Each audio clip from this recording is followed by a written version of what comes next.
I was 7 years old, I was thinking about the previous Christmas Eve when I had sneaked out of bed and caught my parents putting out gifts.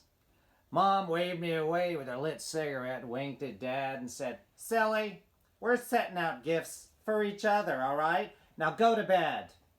Christmas morning, I learned she was telling me the truth because only Santa knew I wanted the Major Matt Mason Space Station playset.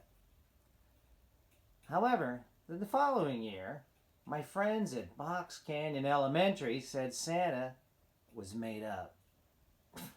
Come on, Santa is as real as the Catalinas, and I was going to prove it once and for all on this Christmas Eve. 10:05 p.m. Mom and Dad let me stay up and watch the news and the Santa radar report in hopes I'd fall asleep. Did I? No. The whole time I was wide awake, staring at the space that was vacant under the Christmas tree. The little Joseph in the manger glared back at me, made me feel guilty for wanting millions of toys. 10:30 p.m., Mom chimed, "Time for bed." Well, they tucked me in, shut my door, tight as a little prisoner. "We're gonna stay up late and watch TV." Sure you are. 10:35 p.m. A year in the dark passes. "I'm thirsty," Mom says. "You had plenty to drink, you'll wet the bed." The master sergeant offered a fresh suggestion. "Count sheep." Oh, thanks for that one. It's Christmas Eve, and they didn't care if I died of thirst. I hoped Santa wouldn't bring them anything. St. Joseph in heaven frowned down on me. I counted javelinas. 10:48 p.m.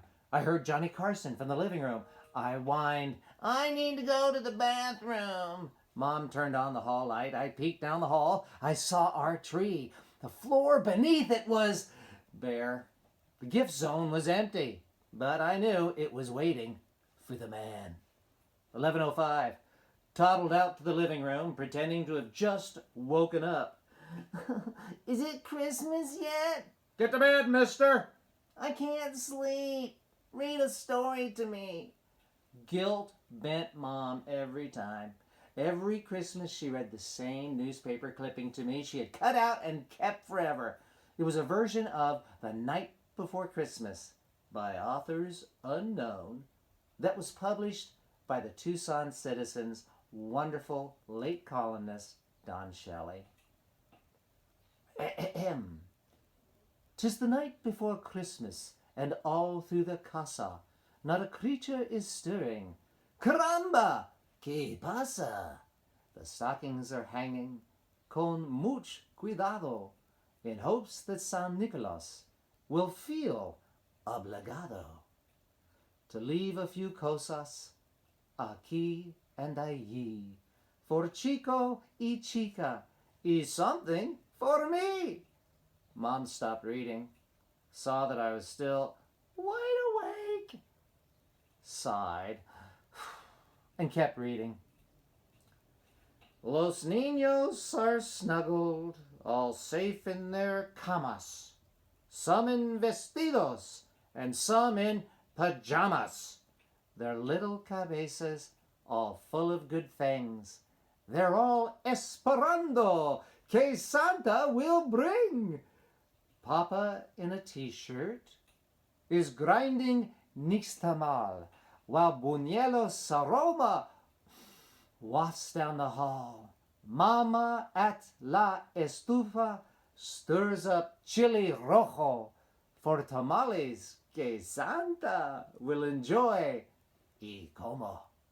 I asked Mom, "Can I have a tamale right now?" "You already brushed your teeth." "Shut up." Well, or so I had claimed. She soldiered on. "La familia es feliz. 3 lights gleam bright. Merry Christmas a todos y a todos. Good night." Midnight, we heard a church bell. Then jets. "The jets are taking off to escort Santa into town. It's the jets from Davis. Hey, Santa, he's got... Hey." "He's still over Santa Fe. Go to sleep." She left the room. 12:36 a.m. I heard whispering coming from the living room. Closet doors and drawers opening, followed by the rustling of paper and boxes.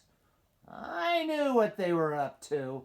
I had found every gift they'd hidden away in every closet and under every bed and in every suitcase in our house. Every last one. I was onto their little game. 12:53 a.m. Mom whispers. Clearly she was telling Dad what to do. I heard stacking. This went on for some time. I cracked the door. I couldn't make out anything.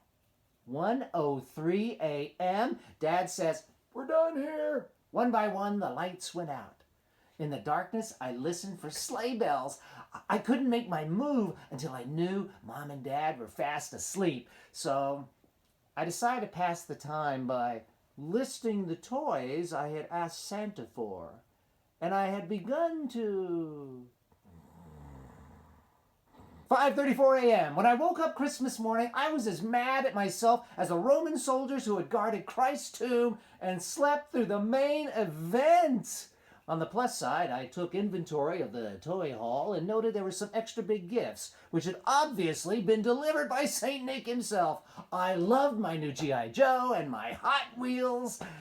And that night, I asked Joseph to forgive me for being greedy and forever doubting that Santa was real. And I wished St. Joseph a very Merry Christmas. And that night, I slept like an angel.